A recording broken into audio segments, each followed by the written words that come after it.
죽은 사람 제사가 뭐가 중요해? 김장해야 되니까 당장 튀어와. 친정아버지 기일, 시어머니의 미친 폭언에 제 10년의 인내가 끊어졌습니다. 배추 80포기를 버무리는 대신 김장통을 시어머니 면전에 뒤집어 엎고 미련 없이 지옥 같은 시댁을 걸어 나왔습니다.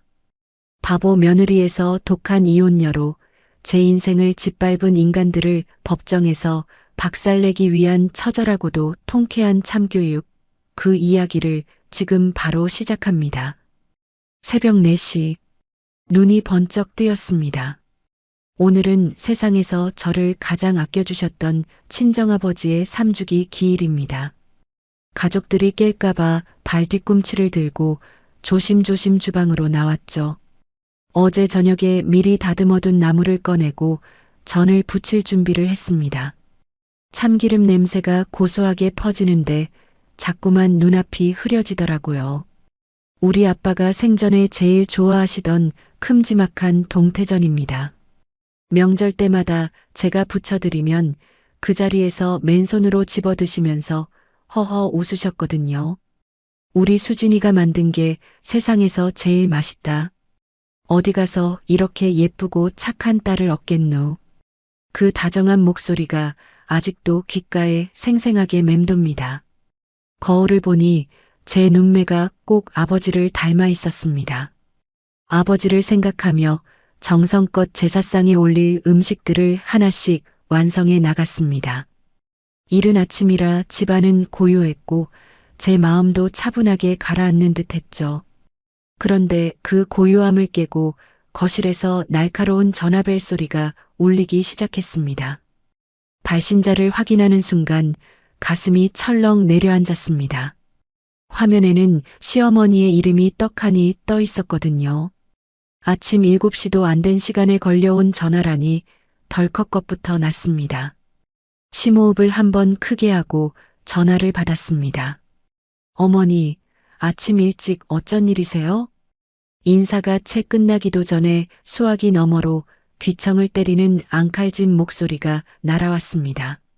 수진아, 너 지금 당장 짐 챙겨서 본가로 넘어와라. 네. 어머니, 그게 무슨 말씀이세요? 무슨 말이긴 무슨 말이야. 오늘 우리 집 김장하는 날이다. 방금 절인 배추 80포기가 막 도착했어. 마당에 다 뿌려놨으니까 빨리 와서 양념 버무려. 9시까지 당장 튀어와. 순간 제 귀를 의심했습니다. 김장이라니요. 어제까지만 해도 단 한마디 언질도 없으셨습니다. 아무리 시댁일이라지만 며느리한테 상의 한마디 없이 배추 80포기를 덜컥 시켜놓고 당일 아침에 통보를 하시다니요. 저는 당황스러운 마음을 애써 누르고 조심스럽게 입을 열었습니다. 어머니, 저 오늘 못 가요. 오늘 친정아버지 기일인 거 아시잖아요. 아침부터 제사 음식 하느라 제가 정신이 없어요. 내일 가서 제가 다 치울 테니까 오늘은. 제 말이 끝나기가 무섭게 시어머니의 불호령이 떨어졌습니다. 뭐라고? 친정 애비 기일? 야, 이년아. 시집을 왔으면 시집 사람이 되어야지. 어디서 감히 시댁 김장하는데 친정 핑계를 대고 자빠졌어. 죽은 사람이 밥 먹여주냐? 죽은 사람 제사가 몹시 중하다고 산 시어미를 무시해. 가슴에 커다란 돌덩이가 쿵 하고 떨어지는 것 같았습니다. 죽은 사람이라니요. 저한테는 세상 무엇과도 바꿀 수 없는 하늘 같은 아버지입니다. 어떻게 사돈어른의 기일날 딸에게 그런 모진 쌍욕을 하실 수가 있을까요? 어머니, 어떻게 말씀을 그렇게 하세요? 저희 아빠 제사예요. 제가 며느리이기 전에 저희 아빠 딸이잖아요. 오늘은 정말 안 돼요. 제 목소리는 이미 덜덜 떨리고 있었습니다. 하지만 시어머니는 콧방귀를 뀌며 소리를 고래고래 지르셨죠. 시끄러워. 시집을 왔으면 뼈를 묻을 때까지 시집일을 우선으로 해야지. 내깎게 잘라봤자 우리 집 귀신이야. 잔말 말고 당장 튀어와. 9시까지 안 오면 아주 친정집 문짝을 다 부숴버릴 줄 알아. 뚝, 뚝, 뚝. 전화가 일방적으로 끊어졌습니다. 손에 쥔 휴대폰이 바들바들 떨렸습니다. 눈물이 핑 돌았지만 억지로 참아냈습니다. 이대로 당하고만 있을 수는 없었거든요. 저는 곧장 안방으로 뛰어들어갔습니다. 남편은 세상 모르고 쿨쿨 코를 골며 대자로 뻗어자고 있었죠. 저는 남편의 이불을 확 걷어차며 소리쳤습니다. 여보, 일어나봐. 빨리 좀 일어나 보라고. 남편이 부스스 눈을 비비며 미간을 찌푸렸습니다. 아, 진짜 아침부터 왜 이래. 사람 잠도 못 자게. 나 오늘 주말이라 쉬는 날이잖아. 저는 끓어오르는 속을 억누르며 방금 있었던 일을 쏟아냈습니다. 방금 어머님한테 전화 왔어. 오늘 당장 와서 김장하래. 배추 80포기를 마당에 쌓아두셨다고 9시까지 오라셔. 남편은 하품을 쩍쩍 해대며 심드렁하게 머리를 긁적거렸습니다. 그래. 그럼 빨리 다녀와. 엄마 성질 급한 거 당신이 더 잘 알잖아. 늦으면 또 하루 종일 난리 나실걸. 기가 막혀서 말이 안 나왔습니다. 당신 지금 제정신이야? 오늘 우리 아빠 3죽이잖아. 내가 어제부터 장 보고 제사 음식 준비하는 거 뻔히 봤으면서 그 말이 나와? 그제야 남편은 상황 파악이 조금 된 듯 눈을 끔뻑거렸습니다. 아, 맞다. 장인어른 기일이었지. 하지만 남편의 다음 입에서 나온 말은 제 가슴을 갈기갈기 찢어 놓았습니다. 야, 그래도 엄마가 벼르고 벼르다 부르시는데 어떡하냐? 엄마 혼자 그 많은 걸 어떻게 다 버무려. 우리 엄마 허리 수술해서 안 좋으신 거 알잖아. 당신이 얼른 가서 김장만 후딱 해치우고 와. 제사는 저녁에 지내면 되잖아. 어차피 돌아가신 분인데 아침에 밥을 먹든 저녁에 밥을 먹든 무슨 상관이야. 세상이 빙글빙글 도는 것 같았습니다. 이 남자는 10년을 같이 살았으면서 어쩜 이렇게 남의 편만 드는 걸까요? 당신 방금 뭐라고 했어? 어차피 돌아가신 분? 당신 입으로 어떻게 그런 소리를 해? 우리 아빠가 당신한테 어떻게 했는데? 그런 분 기일에 나보고 시댁 가서 배추나 치대고 오라고? 남편은 오히려 저를 유별난 사람 취급하며 짜증을 냈습니다. 아, 진짜 아침부터 왜 이렇게 떽떽거려? 내가 누가 제사 지내지 말래? 잠깐 가서 엄마 좀 도와드리고 오라는 게 그렇게 큰 잘못이야? 당신 아니면 우리 엄마 혼자 그 배추 산더미에서 병나셔. 며느리가 돼서 늙은 시어머니 쓰러지는 꼴을 보겠다는 거야 뭐야. 남편은 이불을 푹 뒤집어 쓰고 획 돌아 누워 버렸습니다. 등을 돌린 남편의 널따란 등이 오늘따라 그렇게 징그럽고 원망스러울 수가 없었죠. 10년입니다. 결혼하고 10년 동안 시어머니의 온갖 구박과 갑질을 묵묵히 참아냈습니다. 임신 8개월 만삭의 몸일 때도 시댁 대청소를 혼자 다 했습니다. 그때 쪼그려 앉아 바닥을 닦다가 하혈을 해서 응급실에 실려갈 뻔했죠. 첫째를 낳고 조리원도 못 갔을 때 시어머니는 미역국 한 그릇 안 끓여주셨습니다. 오히려 애 낳았으면 집에만 있지 말고 시어미 밥 차리라고 호통을 치셨죠. 제가 직장에 다시 나가려고 했을 때는 며느리가 밖으로 나돌면 집안 꼴이 우스워진다며 강제로 퇴사까지 시켰습니다. 그때마다 남편은 늘 똑같은 말이었습니다. 엄마가 원래 성격이 불같아서 그래. 당신이 며느리니까 좀 참아. 그놈의 참으라는 소리. 저는 정말 바보같이 다 삼키고 또 삼켰습니다. 살아생전 제 걱정만 하시던 아버지 가슴에 못을 박기 싫었으니까요. 제가 눈물 지으며 친정으로 달려가면 아버지가 얼마나 가슴 아파하실지 뻔히 보였으니까요.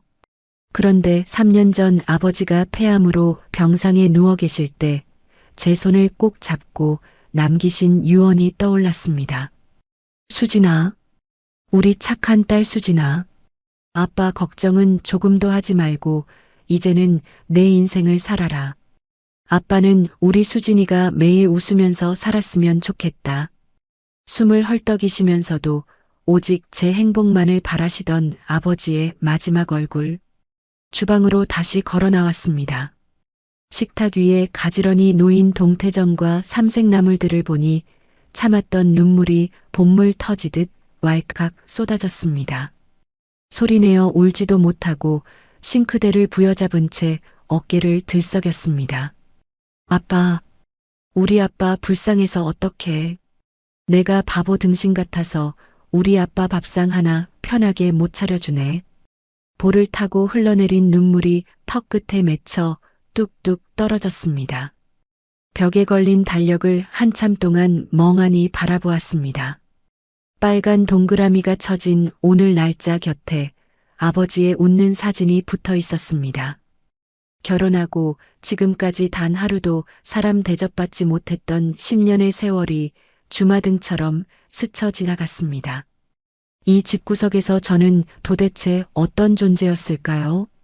시어머니의 화풀이 대상, 시댁 식구들의 무보수 하녀, 수화기 너머로 들리던 시어머니의 서슬 퍼런 목소리가 다시 귓가를 때렸습니다. 죽은 놈 제사가 무엇이 중하냐던 그 잔인한 말, 그리고 이불을 뒤집어 쓰고 귀찮은 듯 쏘아붙이던 남편의 목소리까지 가슴속 깊은 곳에서 한 번도 느껴보지 못한 뜨거운 무언가가 화라산처럼 치밀어 오르기 시작했습니다. 아버지가 보고 싶었습니다. 너무나도 간절하게 아버지가 보고 싶어서 가슴이 찢어질 것 같았습니다. 한참을 소리 죽여 울다 보니 어느새 창밖이 희스무레하게 밝아오고 있었습니다. 차가운 물로 세수를 하며 마음을 단단히 다잡았죠. 그래, 여기서 주저앉아 울고만 있을 수는 없었습니다. 어차피 남편이라는 작자는 제 편이 되어줄 리 만무하니까요. 제가 빨리 시댁에 가서 그 빌어먹을 배추들을 다 버무려 놓고 오는 수밖에 없었습니다. 그래야 오후에라도 마음 편히 우리 아버지 제사상을 차릴 수 있을 테니까요. 냉장고에 얌전히 준비해둔 전과 나물들을 정성껏 밀폐용기에 담아 넣었습니다. 아빠, 제가 금방 다녀올게요. 저녁에 아주 맛있게 상 차려드릴 테니까 조금만 기다리세요. 혼잣말을 중얼거리며 서둘러 겉옷을 챙겨 입었습니다. 안방 문을 살짝 열어보니 남편은 그새 또 방향을 틀어 코를 골며 자고 있더군요. 저 속 편한 얼굴을 보니 당장이라도 콱 쥐어받고 싶은 충동이 일었지만 입술을 꽉 깨물고 참았습니다. 여보, 나간다. 당신은 오전에 푹 자고 오후에 일어나서 집 청소 좀 해놔. 제 목소리에 남편이 이불을 걷어차며 잠꼬대처럼 웅얼거렸습니다. 알았어. 엄마 허리도 안 좋으신데 당신이 잘 도와드리와. 괜히 또 표정 구겨서 엄마 성질 건드리지 말고. 끝까지 자기 엄마 걱정뿐인 저 징그러운 인간. 현관문을 쾅 닫고 나오며 저는 땅이 꺼져라 깊은 한숨을 내쉬었습니다. 시댁으로 가는 버스 안. 창밖으로 휙휙 지나가는 풍경을 멍하니 바라보며 지난 10년의 세월을 다시 한번 곱씹어 보았습니다. 참 이상하죠. 왜 그토록 바보 천치같이 꾹꾹 참고만 살았을까요? 돌이켜보면 시어머니의 지독한 횡포는 결혼 첫 해부터 상상을 초월했습니다. 명절만 되면 저는 을에 꼭두 새벽 3시에 일어나야 했습니다. 20명이 넘는 대가족 친척들이 먹을 엄청난 양의 음식을 저 혼자 다 장만해야 했거든요. 기름 냄새에 찌들어 손목이 시큰거리고 허리가 끊어질 것 같아도 쉴 틈이 없었죠. 그때 얄미운 시누이는 어땠는지 아시나요? 해가 중천에 뜰 때까지 늘어지게 늦잠을 자고 일어나서는 눈곱만 떼고 주방으로 기어 나왔습니다. 그러고는 제가 부쳐놓은 갓 구운 전을 쏙쏙 주워 먹으며 얄밉게 입을 놀렸습니다. 새언니, 이번 동태전은 왜 이렇게 짜요? 우리 엄마는 슴슴하게 간을 딱 맞추던데 언니는 아직도 시집 식구들 입맛을 모르네. 언니네 친정에서는 원래 이렇게 짜게 먹어요? 그럴 때마다 시어머니는 버릇없는 딸을 혼내기는커녕 찰떡같이 맞장구를 치셨습니다. 내 말이 그 말이다. 가정교육을 어떻게 받았길래 음식 하나 제대로 못해. 네 친정 애비가 그렇게 가르치더냐. 그놈의 친정 타령.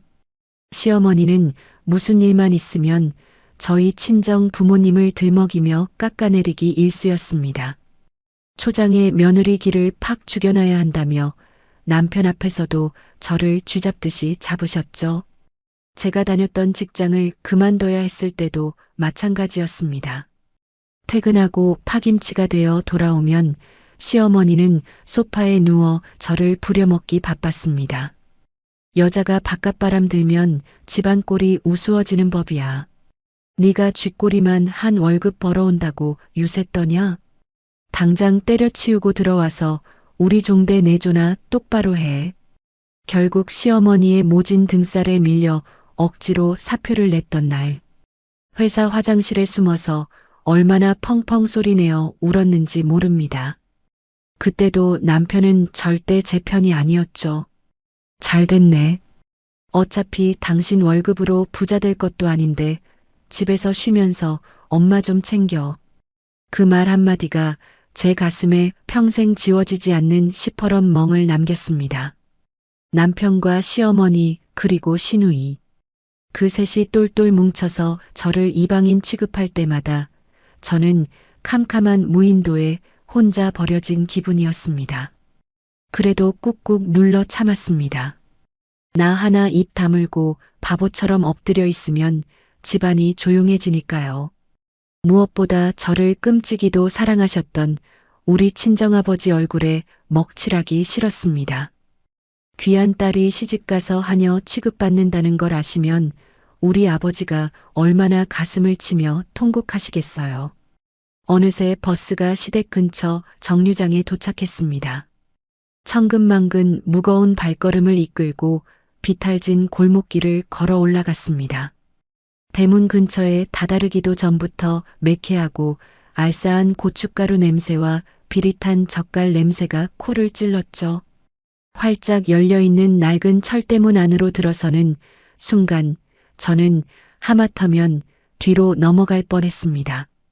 마당 한가운데에 사람 서너 명은 들어갈 법한 커다란 빨간 고무대야 3개가 떡하니 놓여 있었습니다.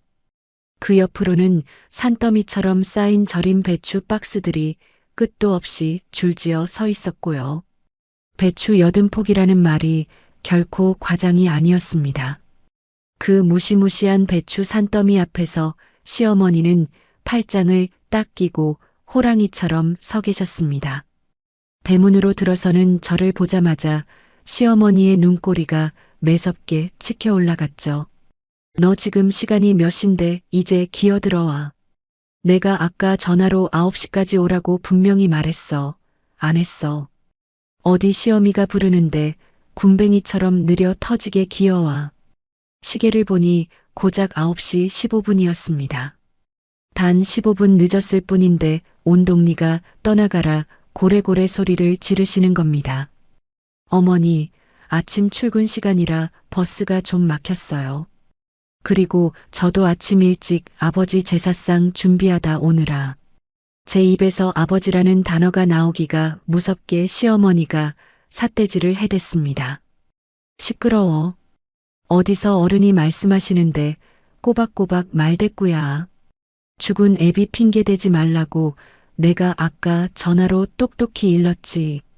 너는 우리 집구석에 발을 들인 이상 이씨 귀신이 아니라 박씨 집안 귀신이야. 잔말 말고 얼른 앞치마 두르고 저기 양념이나 버무려. 가슴이 또 한 번 철렁 내려앉으며 억장이 무너졌습니다. 하지만 여기서 화를 내고 싸움을 시작하면 오늘 하루가 영원히 끝나지 않을 것 같았습니다. 저는 입술에서 피가 날 정도로 꾹 깨물고 마당 한 구석으로 가서 고무장갑과 앞치마를 주섬주섬 챙겼습니다. 그때 거실 통유리창 너머로 얄미운 얼굴 하나가 쓱 나타났습니다. 바로 신우이였습니다. 신우이는 한 손에 텔레비전 리모컨을 쥐고 다른 한 손으로는 여유롭게 모닝커피를 홀짝이고 있었습니다. 저와 창문 너머로 눈이 마주치자 신우이가 거실 문을 빼꼼 열고 간드러지는 목소리로 소리쳤습니다. 어머, 언니 오셨어요? 진작 좀 오시지. 엄마가 아침부터 언니 기다리느라 목이 다 빠질 뻔했잖아요. 저는 어제 친구들이랑 너무 늦게까지 놀았더니 온몸이 다 쑤시고 아프네요. 언니, 오늘 김장 맛있게 담가주세요. 나 겉절이 엄청 좋아하는 거 알죠? 굴 듬뿍 넣어서 달달하게 무쳐줘요. 저는 당장이라도 달려가서 그 커피잔을 빼앗아 버리고 싶은 충동을 꾹 누르고 억지로 대답했습니다. 네, 아가씨. 피곤하실 텐데 들어가서 쉬세요. 그러자 신우이는 제 속도 모르고 얄밉게 윙크까지 날리며 쾅 하고 거실 문을 닫아버리는 겁니다. 정말 피가 거꾸로 솟고 숨이 턱턱 막힌다는 게 바로 이런 기분일까요? 시어머니는 벌써부터 허리가 아프다며 마당 평상에 털썩 주저앉으셨습니다. 뭐하고 멍하니 서 있어. 당장 저기 쪼그려 앉아서 양념부터 팍팍 치대지 않고 오늘 해지기 전까지 이거 다 못 끝내면 너 밥 한 술 떠먹을 생각 마라. 드넓은 마당에는 그 무시무시한 배추 산더미와 저 혼자만 덩그러니 남겨졌습니다. 쓸쓸한 가을바람이 휙 불어오는데 제 가슴 속에서는 시뻘건 불길이 미친 듯이 치솟고 있었죠. 팔꿈치까지 오는 빨간 고무장갑을 끼는 제 두 손이 주체할 수 없이 바들바들 떨리기 시작했습니다. 참자. 오늘만 참자. 딱 오늘 하루만 우리 아빠를 위해서 꼭 참고 빨리 끝내버리고 내 집으로 돌아가자. 저는 스스로에게 수백 번 주문을 걸며 그 거대한 배추지옥을 향해 무거운 발걸음을 내디뎠습니다. 허리가 뚝뚝 끊어질 것만 같았습니다. 차가운 수돗물에 절인 배추를 씻어내느라 손끝의 감각은 이미 사라진 지 오래였죠. 매운 고춧가루와 짠 젓갈 냄새가 코와 눈을 찔러서 눈물이 줄줄 흘러내렸습니다. 산처럼 쌓인 여든 포기의 절인 배추 속을 벌리고 그 사이사이에 새빨간 양념을 치대는 작업은 끝이 보이지 않았습니다. 따뜻한 햇살이 내리쬐는 평상에 앉은 시어머니는 손가락 하나 까딱하지 않으셨습니다. 그저 입으로만 이래라 저래라 호통을 치며 저를 조종할 뿐이었죠. 양념이 너무 질다. 고춧가루를 더 팍팍 넣어라. 배추통이 왜 이렇게 크냐. 더 쪼개서 버무려. 시어머니의 날카로운 잔소리가 귓가를 왱왱 맴도는 파리떼처럼 저를 괴롭혔습니다. 그 사이 거실 안에서는 깔깔거리는 웃음소리가 끊임없이 새어나왔습니다. 얄미운 신우이는 따뜻한 장판 위에 엎드려서 텔레비전 예능 프로를 보며 배꼽을 잡고 웃고 있었거든요. 가끔씩 마당으로 고개를 쏙 내밀고는 얄밉게 한마디씩 던지기도 했습니다. 새언니, 굴러온 배추 속 좀 줘봐요. 아우짜, 설탕 좀 더 넣어야겠네. 신우이는 맛있는 간만 쏙쏙 날름거리고는 추운 게 싫다며 다시 방 안으로 쏙 들어가 버렸습니다. 정말 이가 바득바득 갈렸지만 꾹 참았습니다. 오로지 마당 한 구석에 걸린 시계만 힐끔힐끔 쳐다보며 속으로 주문을 외웠습니다. 빨리 끝내고 우리 아빠한테 가자. 우리 아빠 맛있는 제사밥 차려드리러 가자. 저를 그 지옥 같은 마당에서 버티게 한 건 오직 우리 아빠 생각 하나뿐이었습니다. 어느덧 해가 중천에 뜬 점심시간이 되었습니다. 시어머니와 시누이는 동네 식당에서 족발과 보쌈을 배달시켜 거실에 늘어놓고 맛있게 식사를 시작했습니다. 고기 냄새가 진동을 했지만 마당에서 쭈그려 일하는 저에게는 밥 한술 뜨라는 소리조차 없으셨죠. 양념으로 범벅이 된 앞치마를 내려다보니 제 꼴이 꼭 옛날 조선시대 노비 같았습니다. 시계를 보니 벌써 오후 1시를 훌쩍 넘어가고 있었습니다. 마음이 덜컥 다급해졌습니다. 지금 당장 손을 씻고 출발해도 집에 가서 남은 제사 음식을 만들고 상을 차리려면 시간이 너무 빠듯했거든요. 저는 고무장갑을 낀 채로 거실 통유리창을 똑똑 두드렸습니다. 문을 신경질적으로 열고 나온 시어머니의 표정은 짜증으로 가득 차 있었습니다. 왜 밥 먹는데 사람을 귀찮게 불러? 무슨 일인데? 저는 끓어오르는 화를 억누르고 최대한 공손하게 입을 열었습니다. 어머니, 오늘 정말 아버지 제사 때문에 오후 3시까지는 꼭 친정으로 가야 해요. 배추는 제가 반 이상 다 버무려 놨으니까 남은 건 어머니랑 아가씨가 조금만. 제 말이 채 끝나기도 전이었습니다. 시어머니가 입에 가득 씹고 있던 보쌈 고기를 퇴뱉어내며 마당으로 펄쩍 뛰어나오셨습니다. 인연이 지금 제정신이야. 어디서 시댁 김장하다 말고 중간에 도망을 쳐. 어머니, 도망이 아니고요. 아빠 3주기 제사라고 제가 아침부터 몇 번이나 말씀드렸잖아요. 저도 모르게 억울함에 언성이 조금 높아지고 말았습니다. 그러자 시어머니의 눈이 시뻘겋게 뒤집혀 버렸습니다. 시어머니는 손에 쥐고 있던 쇠젓가락을 마당 바닥에 쨍그랑 패대기 치며 악을 쓰셨습니다. 죽은 사람 제사가 뭐가 중요해? 네 아버지가 살아서 너한테 뭘 해줬어? 맨날 친정 시집와서 10년이 됐는데 아직도 정신을 못 차려. 죽은 놈이 밥 먹여주는 줄 알아. 순간 세상이 멈춘 것 같았습니다. 귀에서 삐하는 날카로운 이명소리가 들리며 머릿속이 새하얗게 변했죠. 죽은 사람, 살아서 뭘 해줬냐고. 우리 아빠가 어떻게 살았는데. 당신 아들 사업 망해서 빚쟁이들한테 쫓길 때 평생 모은 노후 자금 다 털어주신 분입니다.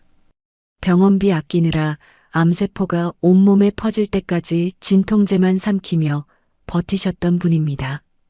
마지막 숨을 거두는 순간까지도 지독한 시집살이하는 딸 자식 걱정에 편히 눈을 감지 못하셨던 불쌍한 내 아버지입니다. 그런 아버지를, 당신 아들을 살려준 은인 같은 분을 어떻게 저렇게 함부로 입에 담을 수 있을까요? 갑자기 흐르던 눈물이 차갑게 식어버렸습니다.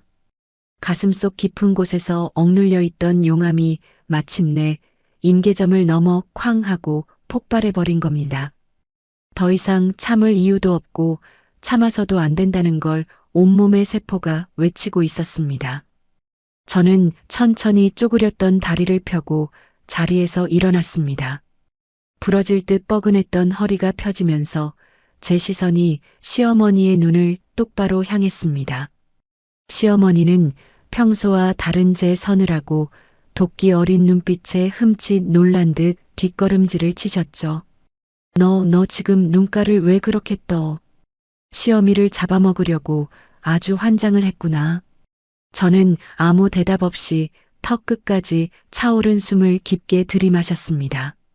그리고 갓 버무린 배추와 끈적한 고춧가루 양념이 한가득 담긴 커다란 빨간 고무 대야를 두 손으로 움켜쥐었습니다. 성인 남자가 들어도 묵직할 만큼 새빨간 양념 국물이 찰랑거리는 그 육중한 대야를 잇는 힘껏 머리 위로 들어 올렸습니다. 그리고 마당 한가운데를 향해 시원하게 확 뒤집어 엎어버렸습니다. 철푸덕? 엄청난 소리와 함께 시뻘건 양념과 배추 쪼가리들이 사방팔방으로 튀어 올랐습니다. 마당 한가운데가 마치 피바다처럼 붉게 물들었죠. 깨끗하던 시댁의 흰색 담벼락에도 시어머니가 앉아있던 평상 위에도 온통 빨간 양념칠이 되어버렸습니다. 꺄! 시어머니가 바닥에 주저앉으며 기겁을 하고 찢어지는 비명을 질렀습니다. 방 안에서 밥을 먹다 놀라 뛰쳐나온 시누이도 입을 턱 벌린 채 경악을 금치 못했죠. 새언니, 지금 무슨 짓을 한 거야? 완전 미쳤어?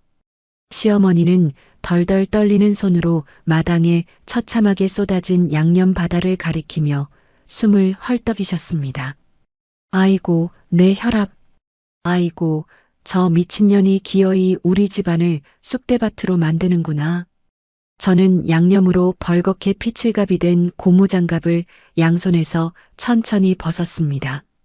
질척거리는 두 짝의 고무장갑을 시어머니 발밑에 툭 하고 던져버렸죠. 그리고 주저앉아 벌벌 떠는 시어머니를 차갑게 내려다보며 아주 또렷한 목소리로 말했습니다. 다시는 우리 아버지를 그 더러운 입에 올리지 마세요. 어머니 같은 사람이 함부로 입에 담아도 되는 분 아니니까. 시어머니의 두 눈이 공포와 충격으로 금방이라도 튀어나올 듯 커졌습니다. 10년 동안 내내하며 그림자처럼 기어다니던 순한 며느리가 갑자기 미친 호랑이가 되어 날뛰니 오죽 놀라셨을까요? 저는 앞치마의 끈을 거칠게 뜯어내듯 풀어헤쳐 빨간 양념 무더기 위로 휙 던져버렸습니다. 더 이상 이 지옥 같은 집에 단 1초도 머물고 싶지 않았습니다. 저는 바닥에 나뒹구는 배추포기들을 짓밟으며 성큼성큼 마당을 가로질렀습니다. 활짝 열린 대문 밖으로 나서는 순간 가을의 차가운 바람이 제 뜨거운 뺨을 시원하게 스치고 지나갔습니다. 저 뒤에서 시어머니가 가슴을 치며 통곡하는 소리가 동리가 떠나가라 울려 퍼졌지만 제 귀에는 더 이상 아무것도 들리지 않았습니다. 대문을 빠져나와 정신없이 비탈길을 내려왔습니다. 심장이 쿵쾅쿵쾅 미친 듯이 뛰고 있었죠. 길을 걷는 내내 온몸이 사시나무 떨리듯 바들바들 떨렸습니다. 내 손으로 그 무거운 고무 대야를 엎어버렸다니 도무지 믿기지가 않았거든요. 소매 끝과 신발코에 튄 붉은 고춧가루 국물이 선명하게 보였습니다. 사람들이 힐끔힐끔 쳐다보는 것 같았지만 창피한 줄도 몰랐습니다. 머릿속에는 오직 내가 미쳤나, 내가 도대체 무슨 짓을 저지른 건가 하는 두려움이 가득했습니다. 하지만 참 이상한 일이죠. 두려움과 동시에 제 가슴 한구석에서 묘한 해방감이 밀려오고 있었으니까요. 10년, 무려 10년 만에 처음으로 꽉 막혔던 숨통이 트이는 기분이었습니다. 집에 도착하자마자 화장실로 들어가 거칠게 손을 씻었습니다. 비누칠을 아무리 해도 손톱 밑에 낀 붉은 물이 좀처럼 빠지지 않더군요. 그 얼룩을 보며 헛웃음이 픽 새어나왔습니다. 그동안 이 붉은 물을 들이며 시댁의 하녀 노릇을 했던 제 청춘이 참으로 불쌍하고 가여웠습니다. 그때 거실에 던져둔 휴대폰이 미친 듯이 울리기 시작했습니다. 남편이었습니다.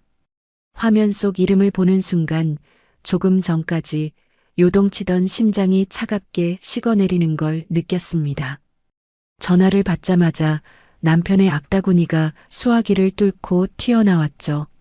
남편은 늦게 일어나 시댁으로 온다 했는데 도착을 해서 상황을 파악한 것이었죠. 야, 너 지금 당장 이리 안 와. 너 도대체 집구석에서 무슨 짓을 처하고 간 거야? 엄마가 너 때문에 혈압 올라서 뒷목 잡고 쓰러지셨어. 남편의 목소리는 분노로 잔뜩 쉬어 있었습니다. 아마 시누이가 전화를 걸어 호들갑을 떨며 고자질을 했겠죠. 저는 흔들림 없는 목소리로 되물었습니다. 나한테 할 말이 그것뿐이야? 뭐? 남편이 기가 막히다는 듯 콧방귀를 뀌었습니다. 너 진짜 미쳤구나? 어디 며느리가 시어머니 앞에서 김장통을 뒤집어 엎어. 우리 집안 꼴을 이 지경으로 만들어 놓고 나한테 할 말이 그것뿐이냐고? 지금 동네 사람들이 담 넘어 다 쳐다보고 난리도 아니야. 빨리 와서 무릎 꿇고 싹싹 빌어. 엄마가 경찰에 신고한다는 거 내가 겨우 말리고 있으니까. 경찰이라니. 며느리를 경찰에 신고하겠다는 시어머니나 그걸 무기로 저를 협박하는 남편이나 정말 지긋지긋했습니다. 내 아버지를 죽은 놈이라고 모욕한 것에 대한 사과는 단 한마디도 없었습니다. 오직 자기 엄마가 쓰러진 것과 동네 창피하다는 그 빌어먹을 체면 타령뿐이었죠.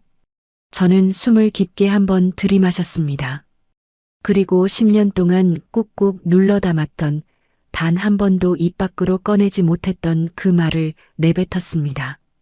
나 이혼할 거야. 순간 전화기 너머로 정적이 흘렀습니다.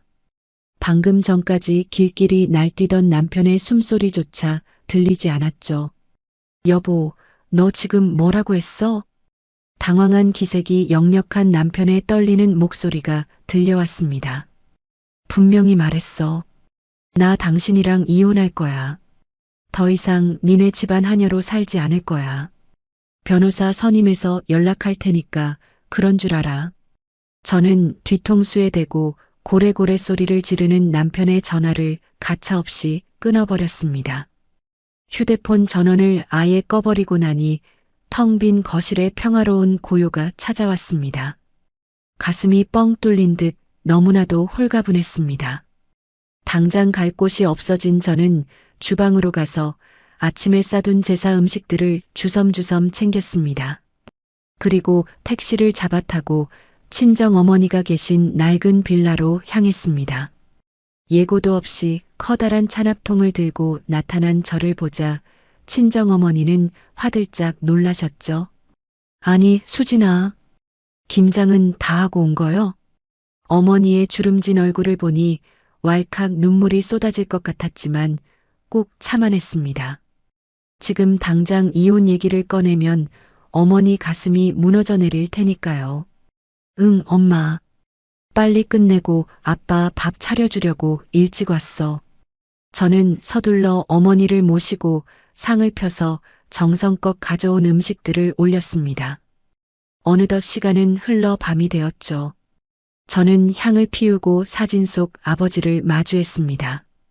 환하게 웃고 계시는 우리 아버지. 3년 전 돌아가시던 그날 이후로 단 한 번도 마음 편히 챙겨드리지 못했던 기일이었습니다.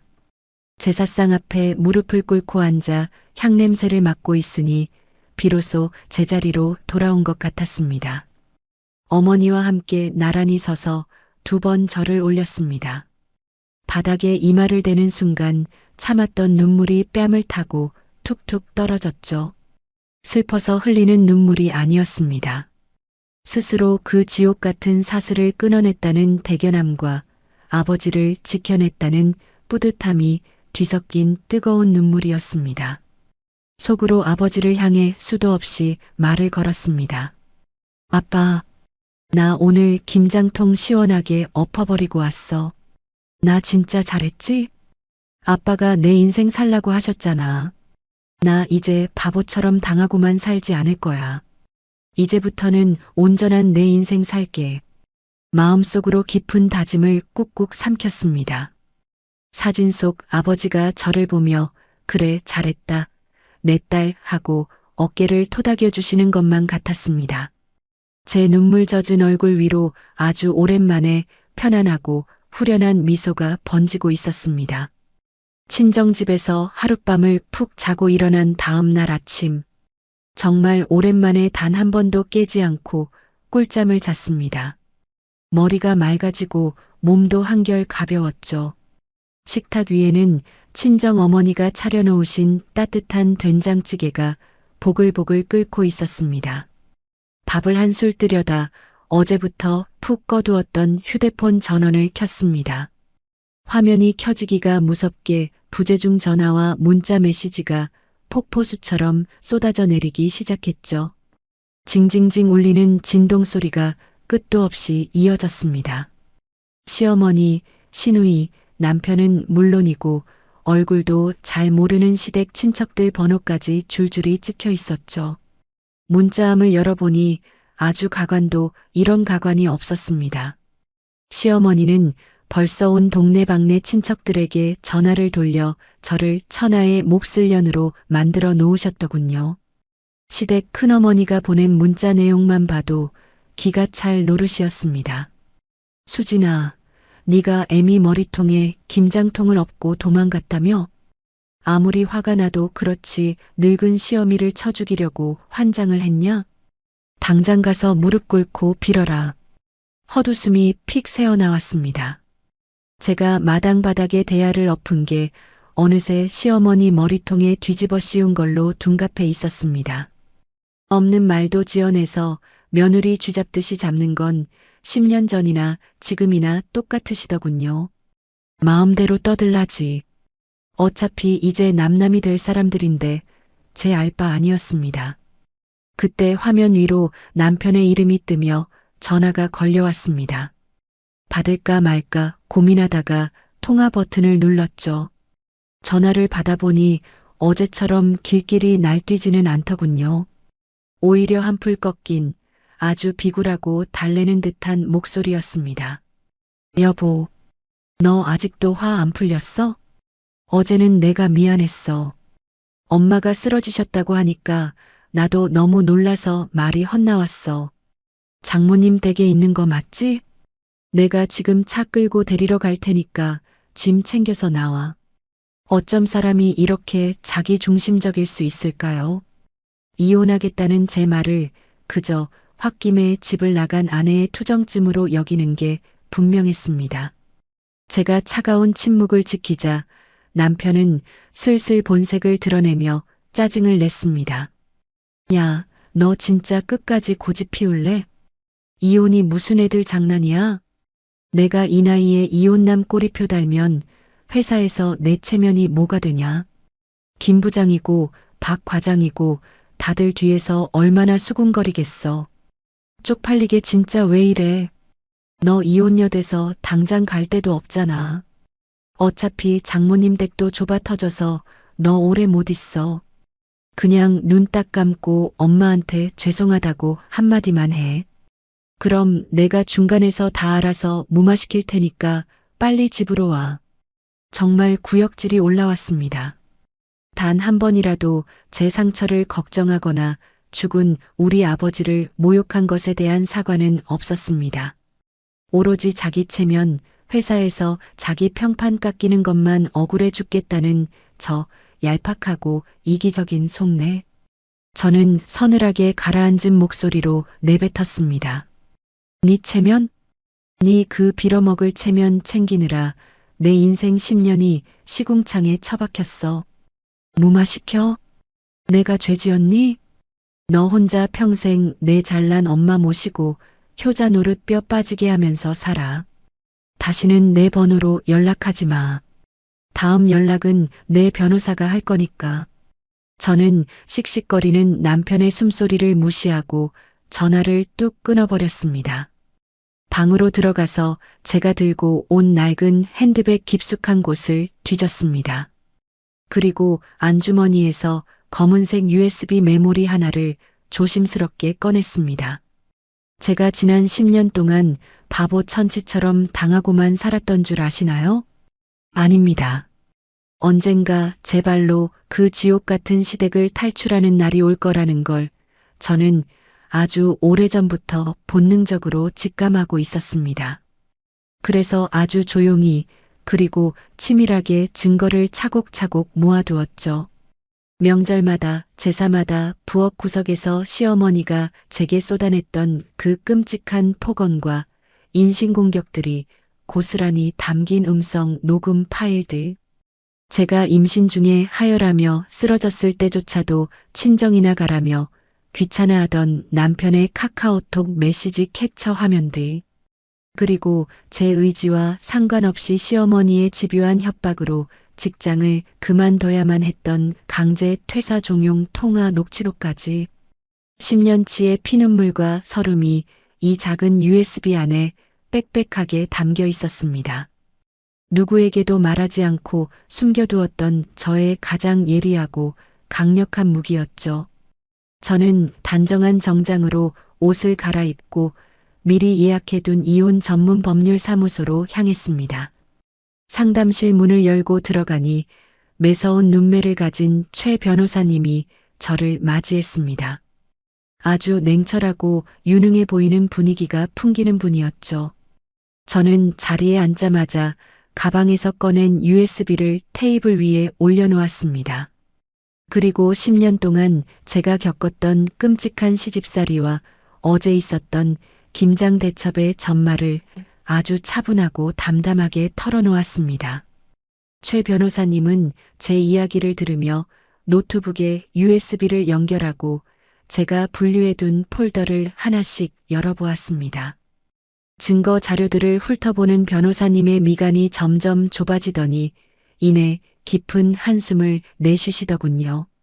스피커를 통해 시어머니의 앙칼진 목소리가 사무실 안에 짧게 울려 퍼졌습니다. 최 변호사님은 안경을 고쳤으며 저를 지그시 바라보셨습니다.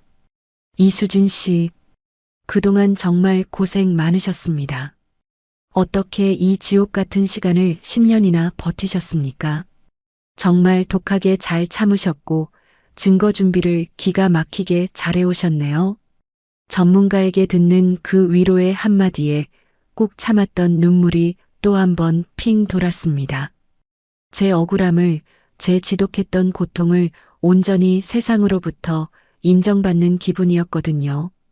최 변호사님은 노트북 화면을 톡톡 치며 아주 확신에 찬 목소리로 선언했습니다. 이 정도 증거면 게임 끝입니다. 시어머니의 지속적인 폭언 및 부당한 대우, 남편의 방광과 혼인 파탄의 책임, 모두 법정에서 완벽하게 입증할 수 있습니다. 상대방은 절대 빠져나갈 구멍이 없습니다. 이건 단순한 이혼 소송이 아닙니다. 이수진 씨가 10년 동안 잃어버린 청춘과 권리를 전부 다 되찾아 드리겠습니다. 위자료, 재산 분할, 머리카락 한 올까지 저희가 다 가져올 수 있습니다.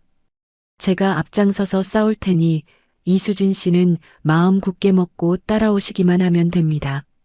그 당당하고 든든한 목소리에 제 가슴속 꽉 막혀있던 묵은 체증이 시원하게 확 씻겨 내려가는 것 같았습니다. 이제 더 이상 두려울 것이 없었습니다.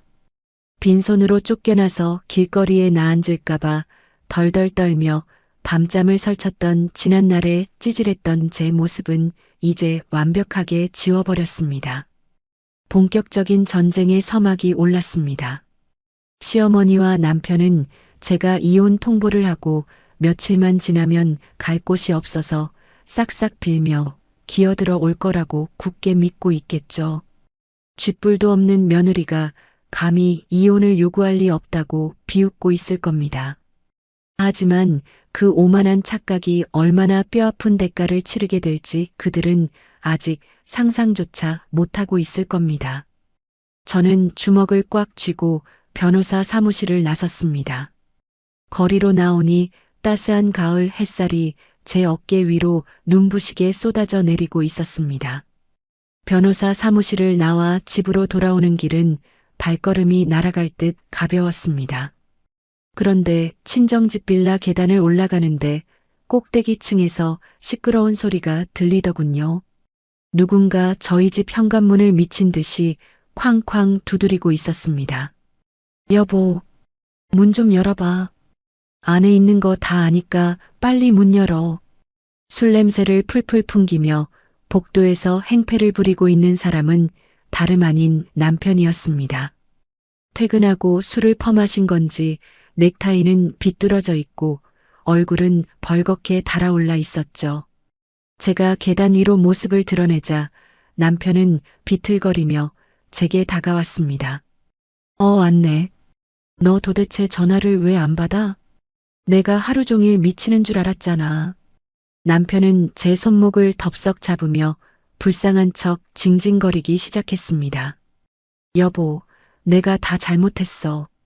어제는 내가 제정신이 아니었나 봐. 우리 다시 시작하자. 응? 내가 앞으로 잘할게. 순간 헛웃음이 나왔습니다. 법원에서 보낸 소장이 아직 도착하지도 않았을 텐데 벌써부터 저렇게 찌질하게 구는 꼴이라니요. 저는 차갑게 남편의 손을 뿌리쳤습니다.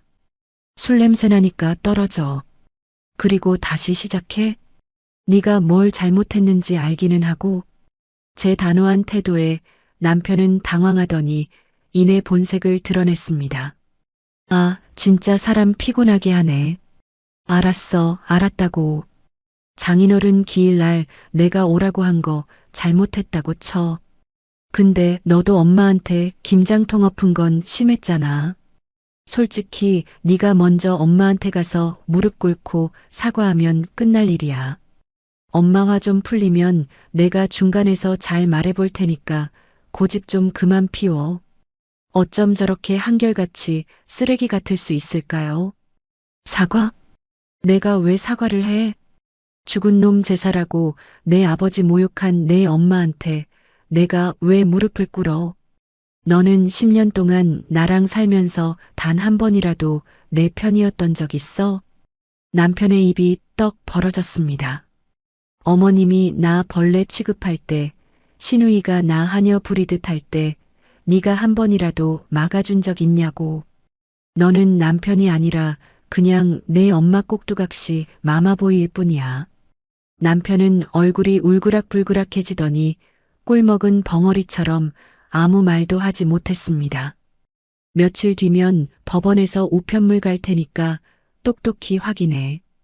그리고 당장 내 집 앞에서 꺼져.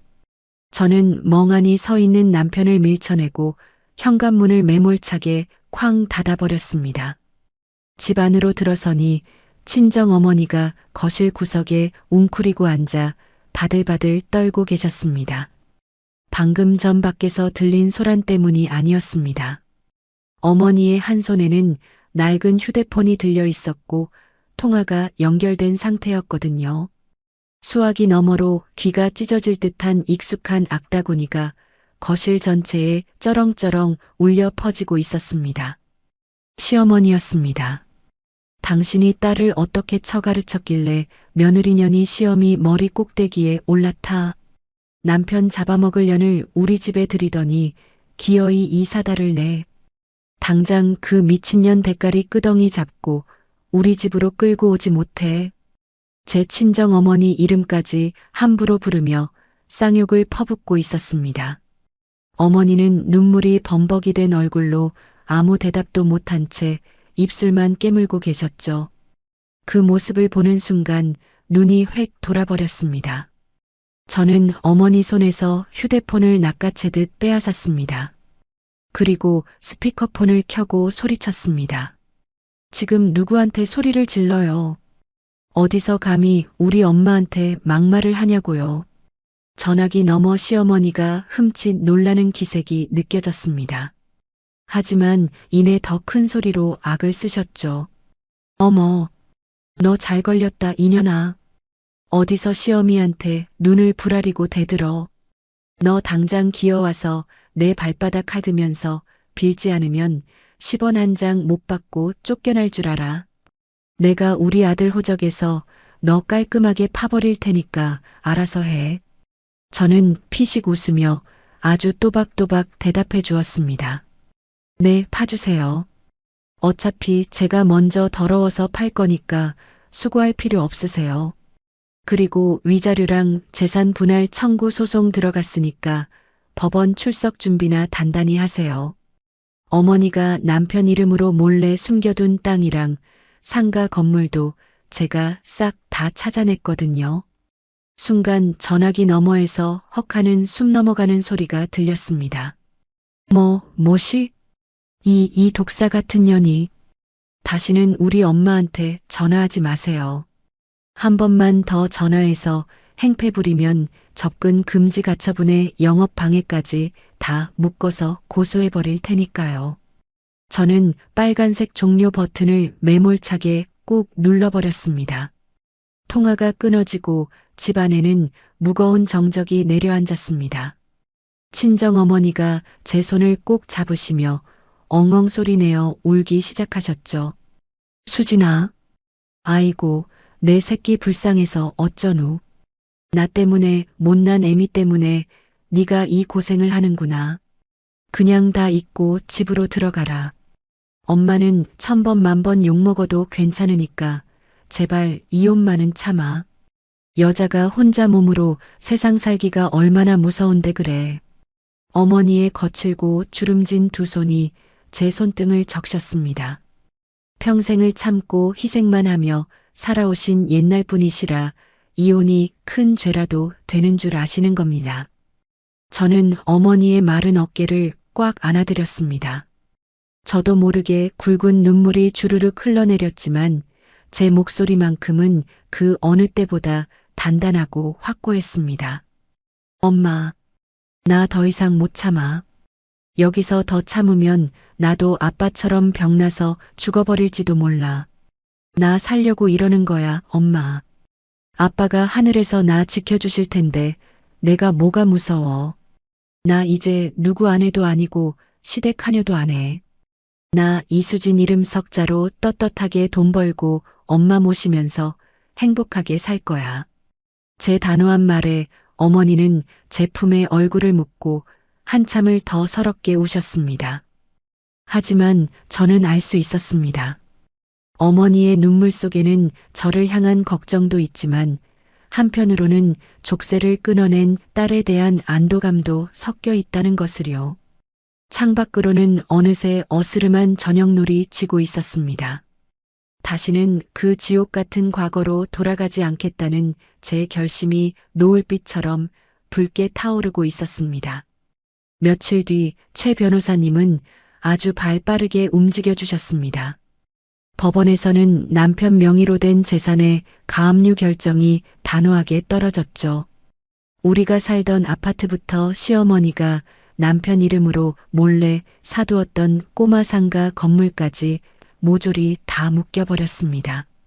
그 건물을 제가 어떻게 알고 있었냐고요? 재작년 명절에 남편이 화장실에 간 사이 핸드폰에 뜬 부동산 중개인의 문자를 우연히 보았거든요. 시어머니가 자기 딸인 시누이 몰래 아들한테만 몰래 증여하려고 남편 명의로 빼돌린 알짜배기 건물이었습니다. 저는 그 사실을 모른 척하고 꼼꼼히 주소와 등기부등본을 다 떼어놓고 이혼할 날만을 벼르고 있었던 겁니다. 가압류가 떨어지고 법원 송달이 시작되자마자 남편은 완전히 이성을 잃고 말았습니다. 제가 친정에서 점심을 먹고 있을 때 남편에게서 전화가 걸려왔죠. 전화를 받자마자 남편은 숨이 넘어갈 듯 펄펄 뛰며 악을 썼습니다. 야, 너 도대체 무슨 짓을 꾸민 거야? 내 통장 왜 다 막혔어? 방금 거래처 사람들이랑 밥 먹고 카드 긁으려는데 정지됐다고 나오잖아. 나 회사 사람들이랑 거래처 사장 앞에서 쪽팔려서 진짜 죽는 줄 알았다고. 남편은 늘 밖에서 자기 체면 차리는 게 제일 중요한 인간이었습니다. 사람들이 다 보는 앞에서 카드가 정지되어 개망신을 당했으니 오죽 눈이 뒤집혔을까요? 너 당장 가압류 안 풀어? 내가 뼈 빠지게 일해서 번 돈인데 네가 무슨 권리로 내 재산을 묶어? 저는 피식 웃으며 아주 차갑고 여유롭게 대꾸했습니다. 네가 번 돈? 내가 10년 동안 내 집구석에서 파출부 노릇하며 생활비 아끼고 아껴서 산 아파트야. 그리고 어머님이 내 이름으로 돌려놓은 그 꼬마 건물. 그것도 혼인 기간 중에 생긴 부부 공동 재산에 들어간다는 거 변호사한테 똑똑히 확인했어. 억울하고 가압류 풀고 싶으면 법대로 해. 앞으로 나한테 직접 전화하지 마. 저는 남편이 뭐라 더 소리를 지르기도 전에 가차없이 전화를 뚝 끊어버렸습니다. 예전 같았으면 남편이 큰 소리 한 번 칠 때마다 벌벌 떨며 눈치를 봤겠죠.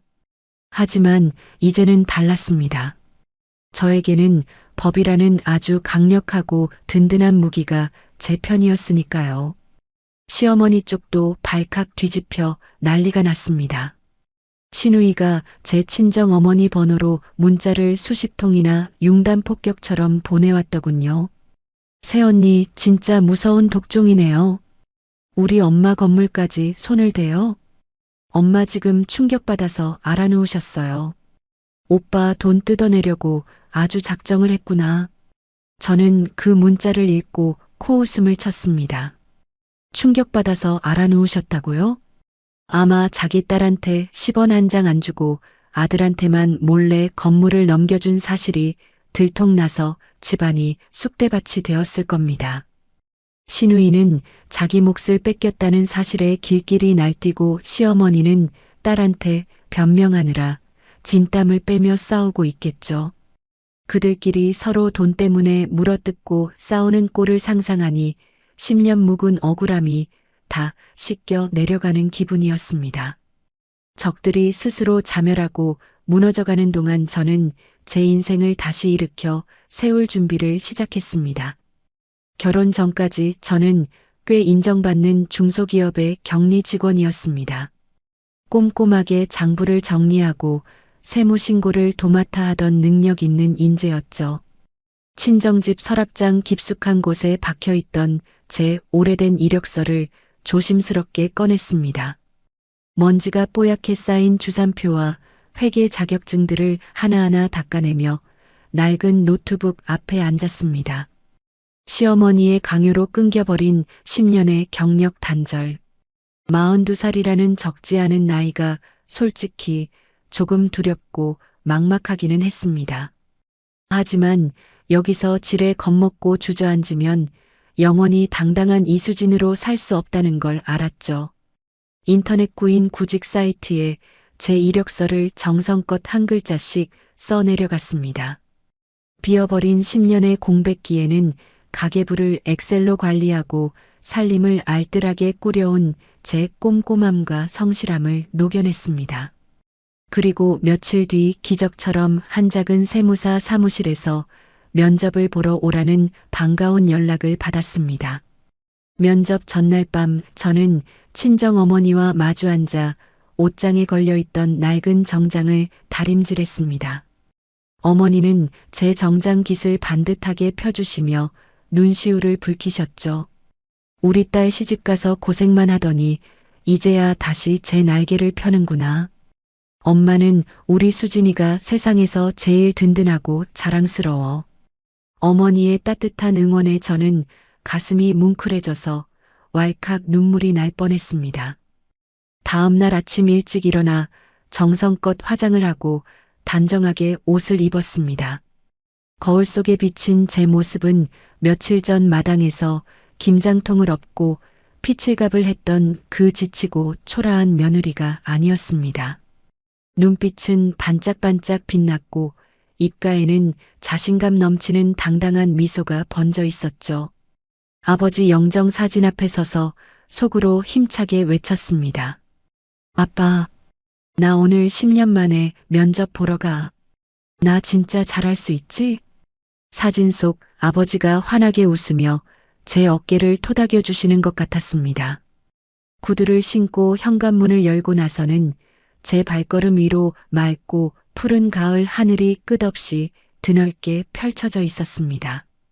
드디어 이혼 소송의 첫 번째 조정 기일이 잡혔습니다. 법원 앞은 긴장감과 차가운 공기가 팽팽하게 감돌고 있었습니다. 저는 최 변호사님과 함께 당당하게 법정 안으로 걸어 들어갔죠. 잠시 후 헝클어진 머리에 눈밑이 퀭하게 꺼진 남편과 기세가 한풀 꺾인 시어머니가 나타났습니다. 저를 보자마자 시어머니는 입술을 실룩거리며 저를 잡아먹을 듯 노려보시더군요. 저 뻔뻔한 년. 어디서 감히 우리 아들 재산을 가압류해. 법이 아주 장난인 줄 아나 보지. 방청석에 앉아있던 시어머니가 중얼거리는 소리가 법정 안에 울려 퍼졌습니다. 하지만 저는 눈 하나 깜짝하지 않았습니다. 이제 법은 제 편이었고 제가 겪은 10년의 지옥을 세상에 증명할 시간이 왔으니까요. 판사님이 엄숙한 표정으로 자리에 앉으셨습니다. 본격적인 조정이 시작되자 남편 측 변호사는 아주 뻔뻔한 논리를 펼치기 시작했습니다. 원고는 혼인 기간 중 가사와 육아를 소홀히 했으며 일방적으로 가출하여 시댁에 막대한 피해를 입혔습니다.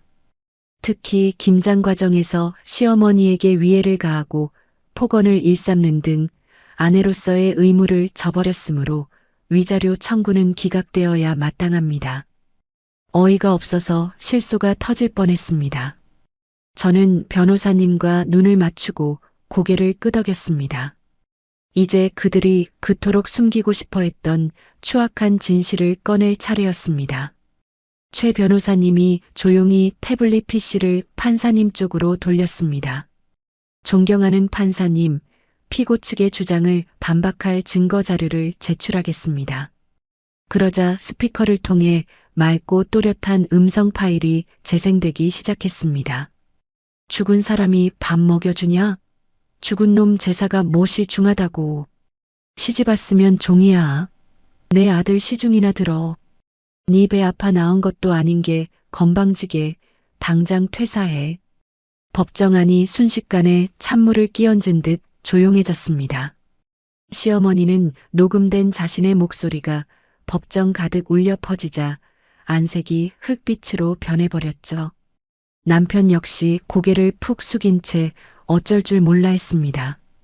녹음 파일이 끝난 뒤 이번에는 제가 그동안 모아둔 카톡 캡처와 병원 진단서들이 화면에 띄워졌습니다. 만삭의 몸으로 시댁 청소를 하다가 하혈했던 기록, 직장에서 강제로 퇴사당하며 눈물을 삼켰던 기록들이 고스란히 드러났죠. 저는 떨리는 마음을 다잡고 판사님을 똑바로 바라보며 최후 진술을 시작했습니다. 판사님, 저는 지난 10년 동안 아내도 며느리도 엄마도 아닌 그저 한 집안의 노예로 살았습니다. 제 아버지가 돌아가시는 날에도 그들은 저에게 배추를 치대라며 짐승만도 못한 취급을 했습니다. 제가 오늘 이 자리에 선 것은 돈을 뺏기 위함이 아닙니다. 지난 10년간 짓밟히고 훼손당한 이수진이라는 한 사람의 존엄을 되찾기 위해서입니다. 오늘 저는 다시 이수진으로 돌아가고 싶습니다. 제 목소리가 법정 안을 울렸습니다. 방청석에 앉아있던 사람들조차 저를 안쓰러운 눈으로 바라보며 고개를 끄덕였습니다. 시어머니는 수치심을 견디지 못하고 방청석에서 벌떡 일어나 소리를 지르기 시작했습니다. 거짓말이야. 저건 다 조작된 거야. 우리 아들이 얼마나 착한데 며느리가 아주 우리 집안을 망치려고 작정을 했어. 저런 미친년을 당장 끌어내. 시어머니의 광기 어린 소동에 법정 경위들이 달려들어 그녀를 제지했습니다. 어머니, 진정하세요. 여기는 법정입니다. 소란을 피우던 시어머니는 결국 법정 밖으로 강제로 퇴장당하는 수모를 겪었습니다. 남편은 그 광경을 멍하니 바라보다가 바닥에 주저앉아 얼굴을 감싸쥐었습니다.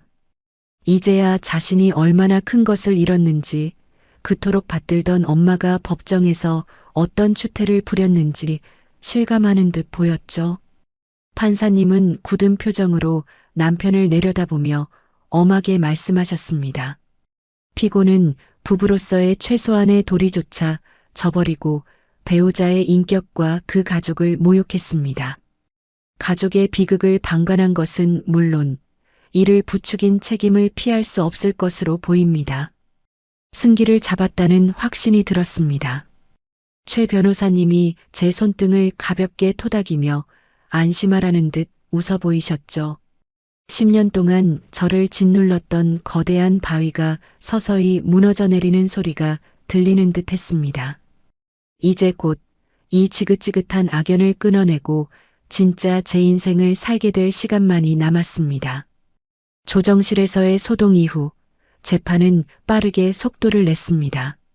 법원은 제 손을 들어주었습니다. 판사님은 남편과 시어머니의 부당한 행위가 결혼 생활을 유지할 수 없을 정도로 심각하다고 판단하셨죠. 판결이 선고되던 날 저는 법정 안에서 한 줄기 빛을 본 것만 같았습니다. 위자료 5천만 원, 재산 분할 아파트 포함 3억 2천만 원, 그리고 10년이라는 세월 동안 경력 단절로 인해 제가 겪어야 했던 경제적 손실에 대한 보상까지 모두 인정되었습니다. 판사님의 판결문이 낭독되는 동안 시어머니는 법정 구석에서 주저앉아 대성통곡을 했습니다. 세상에, 이게 무슨 날벼락이냐? 내 아들 등골을 빼먹고 내 건물까지 뺏어가다니. 판사님, 이건 법이 아니에요. 이건 도둑질이라고요. 시어머니가 바닥을 치며 울부짖었지만 아무도 그 소리에 귀를 기울이지 않았습니다. 남편은 그저 넋이 나간 사람처럼 법정 벤치에 멍하니 앉아 있었습니다. 모든 것이 끝났음을, 자신이 무엇을 잃었는지 이제야 뼈저리게 실감하는 표정이었죠. 저는 그들 쪽은 쳐다보지도 않았습니다. 최 변호사님과 함께 법원을 나오는데 가슴속에서 차오르는 뜨거운 무언가를 참을 수 없었습니다. 10년. 나를 잃어버렸던 그 긴 시간들이 오늘 이 판결로 깨끗하게 씻겨나가는 기분이었죠. 법원 앞 횡단보도에 서서 신호를 기다리는데 문득 내 손을 내려다보았습니다. 김장통을 엎을 때 양념이 스며들어 도저히 지워지지 않을 것만 같았던 그 붉은 물이 이상하게도 이제는 눈에 띄지 않았습니다. 마치 내 마음속에 남아있던 분노와 원망이 판결문과 함께 깨끗하게 닦여나간 것 같았거든요. 그날 저녁 집으로 돌아와 친정 어머니와 마주 앉았습니다. 식탁 위에는 소박하지만 따뜻한 된장찌개가 놓여 있었죠. 어머니는 제 손을 잡고 밤새도록 울고 웃으셨습니다. 수진아, 정말 고생했다. 이제는 누가 뭐라 해도 너는 당당하게 살아야 한다. 아빠도 하늘에서 다 보고 계셨을 거야. 어머니의 주름진 얼굴을 닦아드리며 저도 참았던 눈물을 쏟아냈습니다. 이건 슬픔의 눈물이 아니었습니다. 10년 동안 억눌려왔던 나의 존재를 되찾은 것에 대한 환희였고, 나 자신을 사랑하기로 한 첫걸음에 대한 기쁨이었습니다. 다음 날 아침 저는 남편에게 마지막 문자를 보냈습니다. 그동안 묻어두었던 모든 감정과 이제는 다시 볼 일 없다는 차가운 이별 통보였죠. 답장은 오지 않았습니다. 아니, 더 이상 답장을 기다리지도 않았습니다.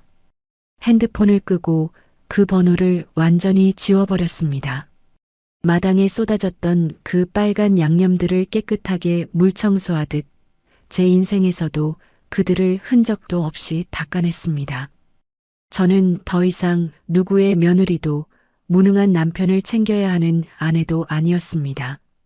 그저 이수진 그 자체로 다시 숨을 쉬게 된 것이죠. 창밖으로 불어오는 가을바람이 참 시원하게 느껴졌습니다. 이제는 아무도 나를 함부로 부르지 못할 것입니다. 내 인생의 주인은 오직 나 이수진뿐이라는 사실이 비로소 실감이 났습니다. 저는 밝은 햇살을 받으며 기지개를 켰습니다. 오늘부터 시작될 진짜 내 삶은 그 어떤 때보다 눈부시고 아름다울 것만 같았습니다. 원장님, 요청하신 10챕터의 마지막까지 집필을 마쳤습니다.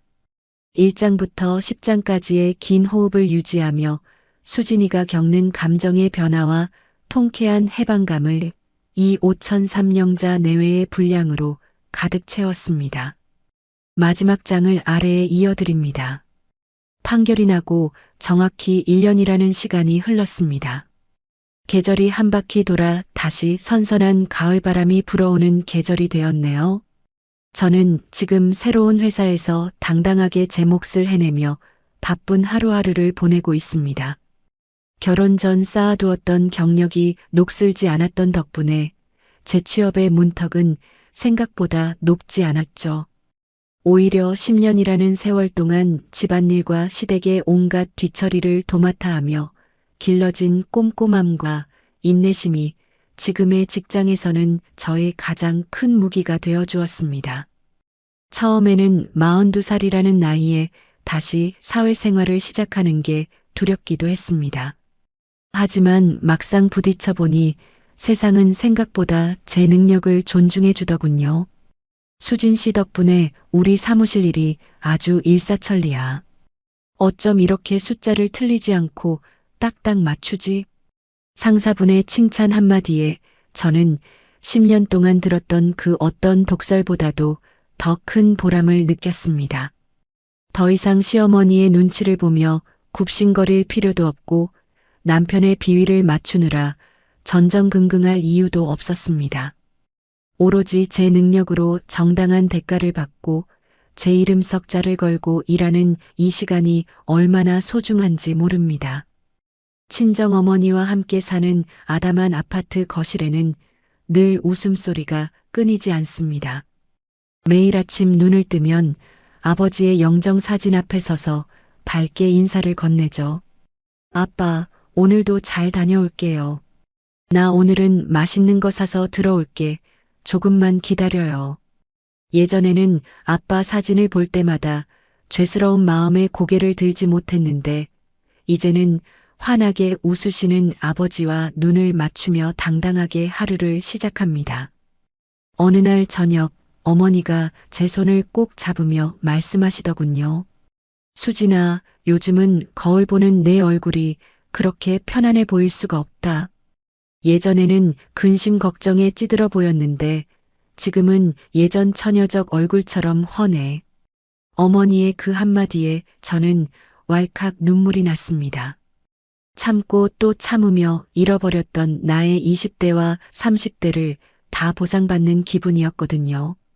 저희 모녀는 저녁마다 식탁에 마주 앉아 그동안 나누지 못했던 속 깊은 이야기들을 도란도란 나눕니다. 시댁 눈치 보느라 친정 엄마 생신 한번 제대로 챙겨드리지 못했던 지난 날이 얼마나 한이 되는지 모릅니다. 이제는 엄마와 함께 영화도 보고 주말이면 가까운 공원으로 산책도 나가며 제2의 인생을 만끽하고 있습니다.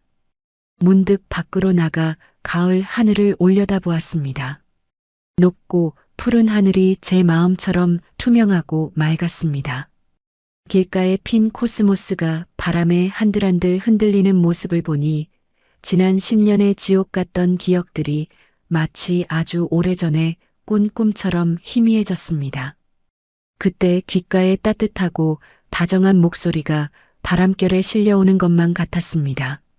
수진아, 잘하고 있다. 우리 딸 정말 애썼다. 사랑하는 우리 아버지의 목소리였습니다. 눈가가 붉어지며 행복한 눈물이 뺨을 타고 흘렀지만 저는 이번엔 소리내어 크게 웃었습니다. 이제는 울지 않습니다.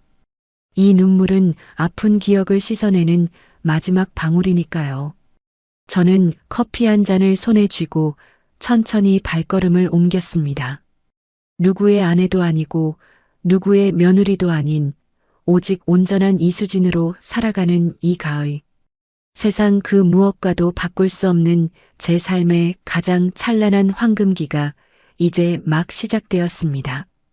저는 앞으로도 당당하게 그리고 행복하게 걸어갈 것입니다. 어깨를 펴고 높게 뜬 가을 햇살 속으로 걸어가는 제 모습은 그 어느 때보다 빛나고 있었습니다. 남편과 시어머니가 제게 씌웠던 그 모든 굴레와 비난은 이제 먼지처럼 흩어졌습니다. 그들은 여전히 서로를 탓하며 돈 문제로 지옥 같은 매일을 보내고 있을지 모르지만 저는 그들의 불행에 조금도 관심이 없습니다. 이제야 비로소 저는 제가 사는 세상의 주인이 되었습니다. 내일 아침이면 다시 회사로 출근해 제 일에 열중하고 퇴근길에는 엄마가 좋아하는 맛있는 간식거리를 사들고 집으로 향할 것입니다.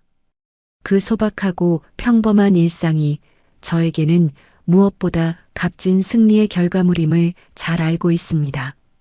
가을바람이 저를 감싸 안으며 응원해 주는 것 같았습니다. 고개를 들어보니 노을이 지는 하늘이 더욱 붉고 아름답게 물들어 있었습니다. 다시는 뒤를 돌아보지 않겠습니다. 오늘도 저는 어제보다 조금 더 단단해진 나 자신과 함께 이 눈부신 계절 속으로 걸어갑니다.